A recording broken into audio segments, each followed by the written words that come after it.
Virgin এই শব্দটা হয়তো আপনি অনেক জায়গায় শুনেছেন, কখনো মানুষকে বোঝাতে, আবার কখনো তেলের বোতলেও লেখা থাকে ভার্জিন অয়েল। কিন্তু এই ভার্জিন শব্দটার আসল মানে কি? শুরুতে যেটা বললাম, মানুষের ক্ষেত্রে হতে পারে, জিনিসের ক্ষেত্রে হতে পারে। সুতরাং ভিডিওটি শেষ পর্যন্ত থাকবেন, তাহলে ভার্জিন শব্দটার আসল মানে আপনি জানতে পারবেন।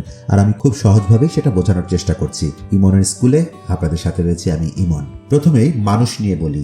ইংরেজিতে ভার্জিন শব্দ হলো এমন ছেলে বা মেয়ে যার এখনো কোনো ধরনের শারীরিক সম্পর্ক হয় নাই, অর্থাৎ একেবারেই নতুন কোনো ধরনের শারীরিক সম্পর্কের অভিজ্ঞতা তার এখনো হয়নি। অনেক সময় ধর্মীয় বা সামাজিকভাবে এই শব্দটা ব্যবহার করা হয়, আবার কারো ব্যক্তিগত জীবনের ক্ষেত্রেও বলা হয় যে এই ছেলেটা এখনো ভার্জিন। কিন্তু শুধু মানুষের ক্ষেত্রে নয়, ভার্জিন শব্দটা জিনিসপত্রের ক্ষেত্রেও কিন্তু ব্যবহার করা যায়। যেমন আমরা বলি ভার্জিন অয়েল, মানে হলো একেবারেই খাঁটি তেল, যেটা প্রথমবার ফল বা বীজ থেকে বের করা হয়েছে, কোনো কিছু মিশ্রণ করা হয় নাই। আবার ভার্জিন ল্যান্ড মানে হলো এমন জমি যেখানে আগে কখনো চাষাবাদ করা হয়নি, একেবারেই নতুন।